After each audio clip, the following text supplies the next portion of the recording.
never met my grandfather, we'll say. Maybe he died a couple of years before I was born. But I decided that I want to try to visit with him. And I'm going to use this process.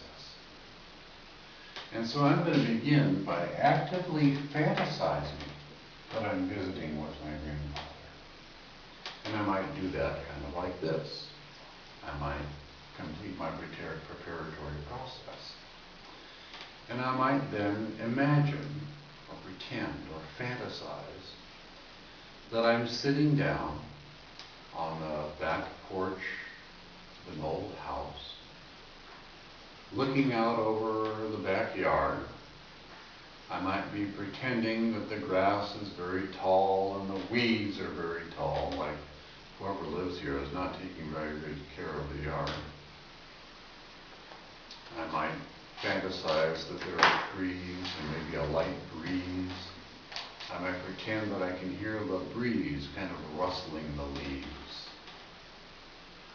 I might pretend that I can hear someone in the house behind me walking around. Imagine that I hear the footsteps and pretend this is my grandfather that's in this house. And that's an old house. It needs to be painted. He does not take very good care of this place. Imagine that it's a very hot, humid summer day in Minneapolis. One of those days where the sweat just rolls off you. And there's nothing better on a day like that than an ice-cold beer. A beer that's so cold when you pop the cap, it almost turns to ice. Not quite.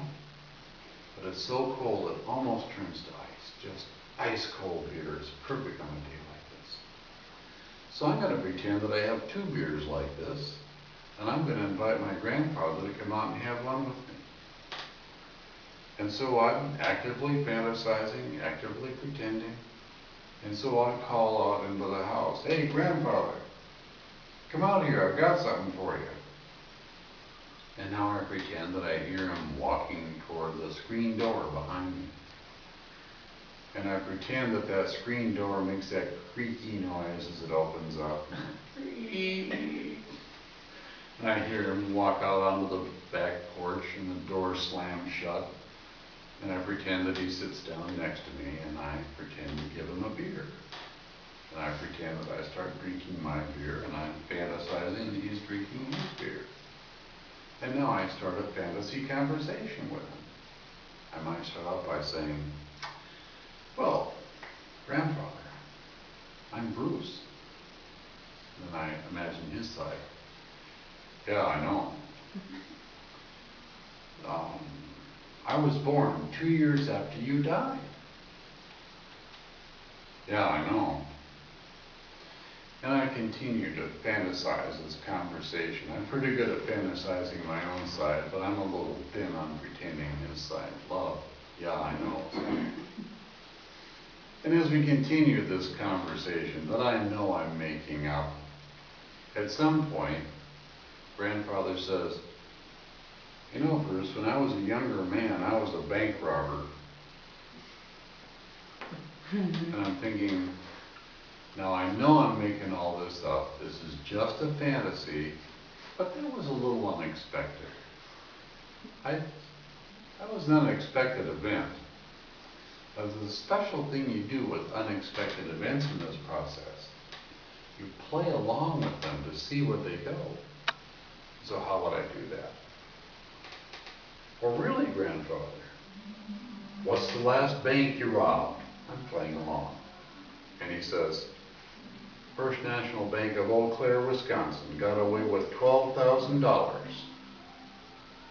Now I know I'm making it all up, but I continue to play along. "Really, well, what'd you do with the money?" So, "Well, there at the house on Elm Street," he said, "about 10 paces north of the old oak tree there in the backyard." He said, "I dug a hole about 2 feet deep, and I put the money in a canvas bag. I put it in an old metal fishing tackle box, and I buried it there in the yard about 2 feet down, about 10 paces north of the old oak tree in the house on Elm Street." "Really?" And I'm groping for something else to fantasize to say. And at some point, I'm back to actively fantasizing both sides, and I know I'm pretending it all. I've pretended all of this so far, I'm sure of it. And then something else unexpected happens. Some guy comes walking into the backyard and walks up to me and asks for a beer. I'm thinking, who is this? But it's unexpected. And so I imagine I've got another beer and I hand it to him. And I kind of play along. Who are you? The guy says, oh, my name's Arnie Svensson. I said, well, that's nice. You know, who are you? No, I know I'm making this up. I'm just pretending. He says, well, he says, I was your grandfather's cellmate in Stillwater prison. You know, he died there in the prison. Really? And we continue to play along. I continue to play along. Maybe at some point I think to ask my grandfather, oh, grandfather, did you ever get to spend any of the money from the bank robbery? And I imagine he says something like, well, no. He said, that wasn't the first bank I robbed. He said, about 2 weeks after I robbed the place and buried the money, the cops came and arrested me, and I was put in jail, and I died in Stillwater prison, just like Arnie says. Now I know I'm making it all up. And I continue this fantasy conversation. Maybe something else unexpected happens. If it does, I kind of play along to see where it goes. And after I've finished this fantasy conversation, I make some notes. Especially, I make notes of anything that happened unexpectedly. Like, Grandpa was a bank robber.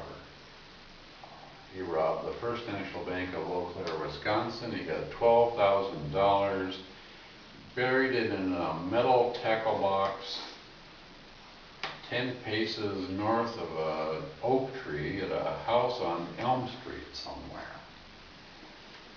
And there's some guy named Arnie Svensson who claims that he was the cellmate to my grandfather in Stillwater prison, and that grandfather died there. So I at least make notes of all these things. Now, I'm certain that I've made all of it up. I'm certain I've made up even this stuff. It's all fantasy. But I still make notes. Because in using this process, during the experience, there's really no way to know whether or not what I'm getting is real or fantasy. This is kind of a gray area. There's just no way to know if it's real or fantasy. At least as you first begin to explore. There's no way to know during the experience. So I have to make some notes. And then I need to try to find some way to verify if any of this information I've gotten is accurate. Well, how am I going to do that? Well, maybe my own father is alive, my grandfather's son. And so I pick up the phone and I call my dad on the phone. And after we kind of trade some idle chit-chat, I say something like, hey, Dad, you know, I had this really crazy dream. Is it true your father was a bank robber? And knowing my dad, what he would say is, who told you? Well, that's a family secret. No one's supposed to talk about that. So, well, Dad, you know, nobody told me. It was kind of like a dream. Who you been talking to? Somebody in the family is talking about things that are secrets and they're not supposed. You let me know who it was. I'm going to talk to them. I said, Dad, I'm telling you, I didn't talk to anybody. It was kind of like a dream. Did you ever live in a house on Elm Street somewhere? He says, well, yeah. I said, it's up in North Minneapolis. Really? You think the house is still there? He said, well, sure. He said, I drive by it sometimes. House is still there. See, is there a big oak tree in the backyard? I said, well, there was when I was a kid. He said, I had a tire swing in that tree. Really? Dad, I'm going to get a shovel and I'm going to come right over. And so I go to my dad's house and I pick him up and I have him show me where this house is and go up and we knock on the door. And I explain that I'm asking them permission to dig a hole in their backyard. And I promise to share whatever I find there. And so we go in the backyard and sure enough there's a oak tree. Take about 10 paces north and I start digging. Now if I get about 2 feet down and I find a metal fishing tackle box, and if I open it up and I find a canvas bag in there, it says First National Bank of Eau Claire, Wisconsin, and if I open it up and there's about $12,000 in cash, it doesn't really prove anything, but it's pretty good evidence that what started out as a fantasy conversation had some unexpected events that contained information that was verifiably real. That's the process we're going to be using as we begin to learn to explore the afterlife. We're going to use imagination as a means of perceiving. And we're going to begin by actively fantasizing and pretending. And if something unexpected happens, whatever that is, we're going to sort of play along with that to see where it leads our experience. And either during the exercise or after the exercise, you're going to make some detailed notes about anything that happened, especially including any unexpected things that may have happened. Unexpected things like you're having a fantasy conversation and somebody seems to say something to you that was a little unexpected. Well, you're probably going to feel like you made it up. That's okay. Just remember to write it down. Because most often, it's information in this gray area that comes from an unexpected event that turns out to be verifiably real.